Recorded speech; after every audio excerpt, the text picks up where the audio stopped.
Hi friends, welcome back to our channel. ಇವತ್ತಿನ recipe onion capsicum gravy. ಈಗ ಅದಕ್ಕೆ ನಾನು ಒಂದು ಕಡಾಯಿನಲ್ಲಿ ಎಣ್ಣೆ ಬಿಸಿ ಮಾಡ್ಕೊಳ್ಳೋಕೆ ಇಟ್ಕೊಂಡಿದ್ದೀನಿ. ಅದಕ್ಕೆ ಸಾಸಿವೆ, ಸ್ವಲ್ಪ ಜೀರಿಗೆ ಹಾಕ್ಕೊಂಡು ಚಟಪಟ ಅಂದಮೇಲೆ ಆನಿಯನ್ನ ಸ್ಲೈಸಸ್ ಕಟ್ ಮಾಡ್ಕೊಂಡಿದ್ದೀನಿ. ಅದನ್ನು ಕೂಡ ಹಾಕ್ಕೊಂಡಿದ್ರಲ್ಲಿ ಇವಾಗ ಫ್ರೈ ಮಾಡ್ಕೊಳ್ತಾ ಇದ್ದೀನಿ.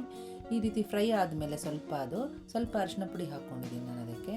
ಅದು ಸ್ವಲ್ಪ ಫ್ರೈ ಆಗ್ತಾ ಇರೋವಾಗಲೇ ಟೊಮೊಟೊ ಕೂಡ ನಾನು ಸಣ್ಣದಾಗಿ ಹೆಚ್ಕೊಂಡು ಅದರಲ್ಲಿ ಇವಾಗ ನಾನು ಹಾಕ್ಕೊಂಡಿದ್ದೀನಿ. ಅದನ್ನು ಸ್ವಲ್ಪ ಫ್ರೈ ಮಾಡ್ಕೊಳ್ಬೇಕು. ಅದು ಸ್ವಲ್ಪ ಫ್ರೈ ಆದ ತಕ್ಷಣ ಅದಕ್ಕೆ ನಾನಿಲ್ಲಿ ಗ್ರೀನು ರೆಡ್ಡು ಕ್ಯಾಪ್ಸಿಕಮ್ನ ಸ್ವಲ್ಪ ದೊಡ್ಡದಾಗೆ ಪೀಸಸ್ ಮಾಡಿಕೊಂಡು ಹಾಕ್ಕೊಂಡಿದ್ದೀನಿ. ಅದನ್ನು ಒಂದೆರಡು ಸುತ್ತು ಇದರಲ್ಲಿ ಕೈ ಆಡಿಸ್ಕೊಂಡು ಒಗ್ಗರಣೆಯಲ್ಲಿ ಫ್ರೈ ಆದಮೇಲೆ ಮೇಲ್ಗಡೆಯಿಂದ ಖಾರದ ಪುಡಿ, ಧನಿಯಾ ಪೌಡರು, ಜೀರಾ ಪೌಡರು, ಸ್ವಲ್ಪ ಗರಂ ಮಸಾಲ ಪೌಡರು ಹಾಕ್ಕೊಂಡು ಒಂದ್ಸರಿ ಅದನ್ನು ಮಿಕ್ಸ್ ಮಾಡಿಕೊಂಡು ಮೇಲ್ಗಡೆಯಿಂದ ತಿರ್ಗಾ ಅದಕ್ಕೆ ನಾವೀಗ ರುಚಿಗೆ ತಕ್ಕಷ್ಟು ಉಪ್ಪನ್ನು ಹಾಕ್ಕೊಂಡು ಅದಕ್ಕೆ ಮೇಲೆ ನಾವಿವಾಗ ಸ್ವಲ್ಪ ಮುಚ್ಚಿಟ್ಬಿಟ್ಟು ಬೇಯಿಸ್ಕೊಳ್ಬೇಕು. ಸ್ವಲ್ಪ ಎಲ್ಲ ಸಾಫ್ಟಾಗಿ ಬೆಂದಾದಮೇಲೆ ಅದಕ್ಕೆ ನಾನೀಗ ಒಂದು 3 ಚಮಚದಷ್ಟು ಮೊಸರನ್ನ ಹಾಕ್ಕೊಳ್ತಾ ಇದ್ದೀನಿ. ಮೊಸರನ್ನ ಹಾಕ್ಕೊಂಡು ನೀಟಾಗಿ ಒಂದು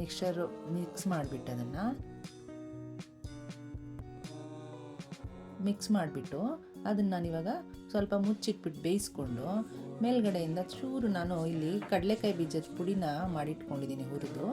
ಅದನ್ನು ಒಂದು 2 ಸ್ಪೂನಷ್ಟು ಹಾಕಿದ್ದೀನಿ, ಸ್ವಲ್ಪ ಬೈಂಡಿಂಗಿಗಷ್ಟೇ.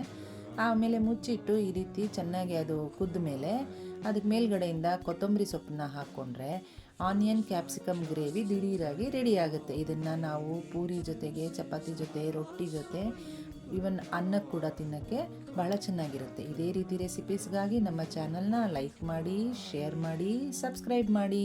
Thank you.